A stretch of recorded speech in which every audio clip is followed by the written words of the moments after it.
आपको शुभकामनाएं, आप ऐसे ही ठीक रहे। दूसरी बात मैं कहना चाहूंगी कि खासकर आम आदमी पार्टी के लिए मतलब बेशर्मी की हद है। अंतरराष्ट्रीय स्तर पे इनको झाड़ पड़ गई।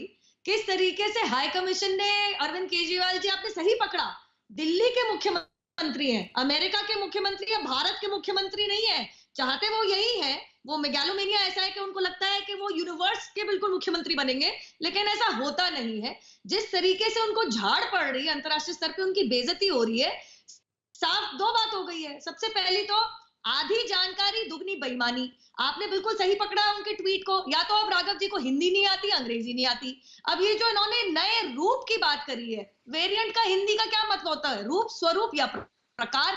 तो आपने एक तरीके से तो कह ही दिया कि सिंगापुर का नया एक प्रकार का, एक नए रूप का एक बीमारी आ गई है। इनके मुख से आप कभी चाइनीज वायरस या वुहान वायरस नहीं सुनेंगे।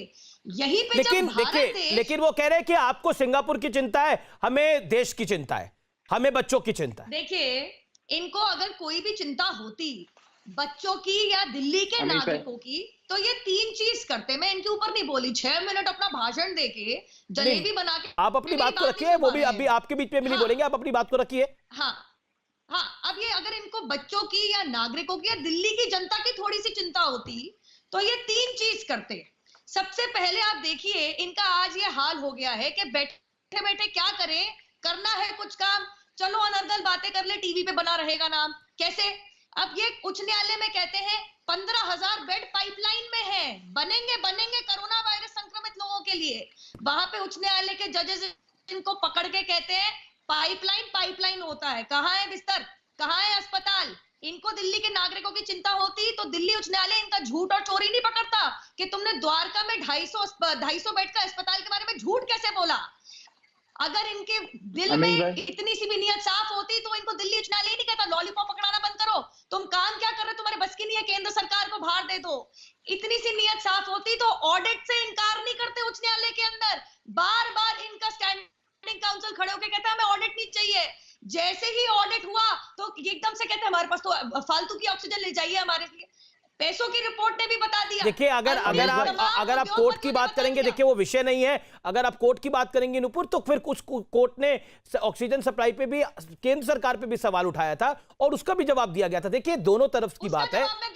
नहीं, आप वो विषय नहीं है ना मेरा नुपुर, आपको लग सकता है कि आपको उस पर बोलना है, लेकिन वो विषय मेरा नहीं है। लेकिन आपने अपनी बात को रखा। मेरे को क्विकली राघव चड्ढा का रिस्पॉन्स लेने दीजिए, फिर मैं डॉक्टर रवि मलिक और रोहन जी की बात। हाँ, बोल लीजिए 10 सेकंड बोल लीजिए, बोलिए नुपुर जी। मैं अगर उच्च न्यायालय ने कहा तो फिर सर्वोच्च न्यायालय की टास्क फोर्स जो हमने रिक्वेस्ट करके बनवाई थी, उन्होंने ये भी कहा कि जिस तरीके से केंद्र सरकार ने ऑक्सीजन वितरण पे काम किया है, किसी और ने नहीं किया, नहीं कर सकता था कोई, शाबाशी दी है। तो मैं तो सर्वोच्च न्यायालय जी बिल्कुल नहीं, डॉक्टर देवी शेट्टी ने भी बोला है, डॉक्टर देवी शेट्टी ने जो नेटवर्क 18 को एक इंटरव्यू दिया, मनी कंट्रोल के इंटरव्यू में स्पष्ट रूप से बोला कि किस तरह से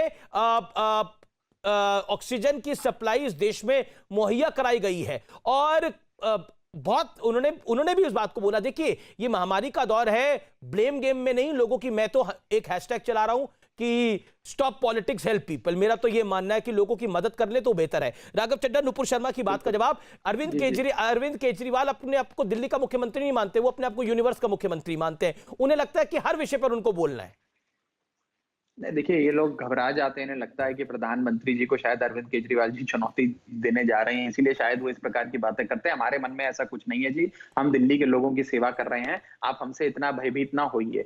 और जहां तक सिंगापुर की बात है, भारतीय जनता पार्टी जो अपने आप को दुनिया की सबसे राष्ट्रवादी पार्टी कहती है, उसे कहना चाहूंगा कि सिंगापुर ने एक टास्क फोर्स का गठन किया था जिसने आज से कुछ दिन पहले भारत के साथ आने जाने की सारी चीजों पे रोक लगा दी। दूसरी चीज, इन्होंने सिंगापुर की सरकार ने B.1.167 वाला जो वायरस का स्ट्रेन है उसे इंडियन स्ट्रेन कहकर संबोधित किया था। उस समय इनकी राष्ट्रवादिता नहीं जागी, उस समय ये लोग सिंगापुर में नहीं गए और कहा आप इसे इंडियन वायरस मत बोलिए, आप इंडियन वायरस क्यों बोल रहे हैं। और इनकी राष्ट्रवादिता तब कहां चली गई थी जब इन्होंने 4.5 मिलियन वैक्सीन की डोज बीजेपी नहीं कह रही, बाकी पार्टीज भी कह रही है। जो बयान है राघव जी उस पे बाकी पार्टीज भी कह रही है। Priyanka Chaturvedi, member of parliament Shiv Sena, उनका भी ट्वीट है। मैं जवाब दे रहा हूं ना। हाँ जी, मैं उनको भी जवाब दे रहा हूं।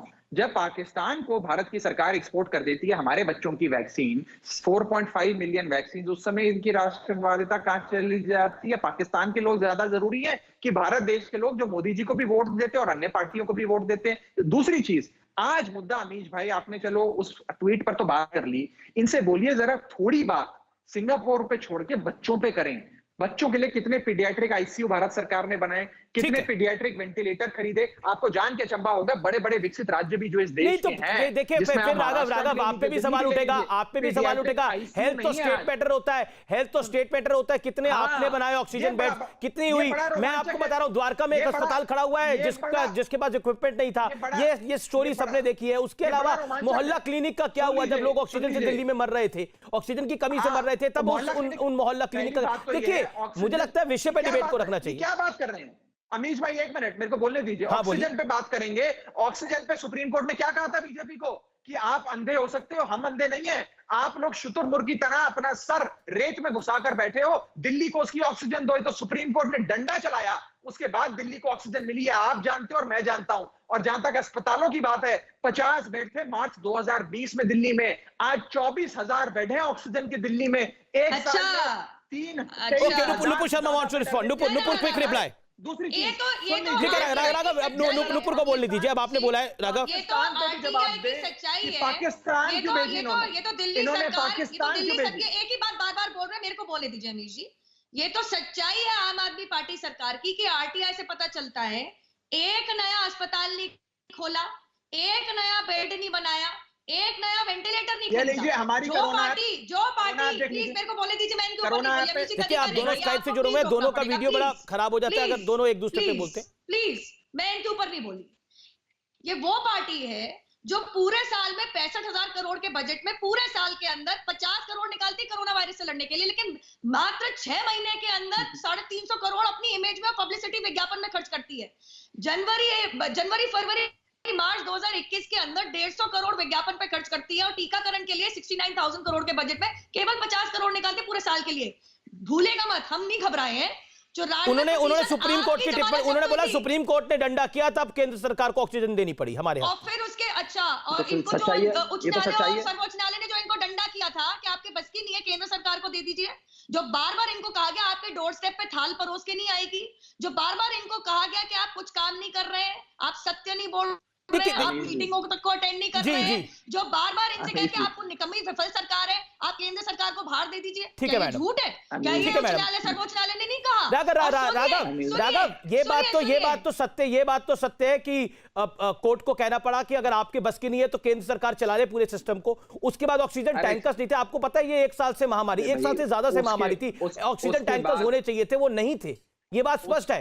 केजरीवाल जी सिंगापुर पे बोल रहे हैं, लेकिन ऑक्सीजन टैंकर्स पे बोलना चाहिए उनको। ऑक्सीजन टैंकर्स क्यों नहीं थे दिल्ली के अंदर? एक भी अपने ऑक्सीजन टैंकर नहीं। जवाब okay Nupur, I gave you charge. Nupur, I gave you charge. उसके बाद देखिए अब मैं बोल सकता हूं, मैं बोलूं ये चिल्लाना बंद हो जाए तो अगर एक ही बात नहीं चिल्लाते तो आप अच्छा कोई ना चिल्लाए, मैं बोलूं। अच्छा मेरा निवेदन है कोई ना। नुपुर आई नो आप आम आदमी पार्टी के प्रवक्ता की बात पे रिस्पॉन्ड करना चाहती है, लेकिन अपनी अपनी टर्न पे बोले तो बेहतर है। आप अपनी टर्न पे बोल रही हैं, आई एम नॉट सेइंग आप नहीं बोल रही हैं, लेकिन ओके राघव जी आप अपनी बात को रख लीजिए 40 सेकंड। मेरे 2 मेहमान और हैं, रोहन जी और डॉक्टर रवि मलिक, मुझे उनके पास भी जाना है। क्विकली राघव जी। आपसे कुछ छुपा है क्या अमीश भाई कि कितनी लताड़ केंद्र सरकार को पड़ी? हमको एक बात कही तो उसकी कई हियरिंग्स उसके बाद हुई, जिसमें लगातार केंद्र सरकार को हाई कोर्ट और सुप्रीम कोर्ट ने यहां तक कह दिया कि आप अपने महलों में बैठे हुए हैं, आप अंधे हो सकते हैं, हम अंधे नहीं हैं। यह हाई कोर्ट ने कहा, जस्टिस विपिन सानवी का बयान है, अखबारों में छपा, आपने दिखाया। देखिए दूसरी चीज ऐसी है, मैं आपको स्पष्ट कर दूं, मैं बोल लूं अमीश भाई। अच्छा नुपुर, मेरा निवेदन है, मेरी रिक्वेस्ट है।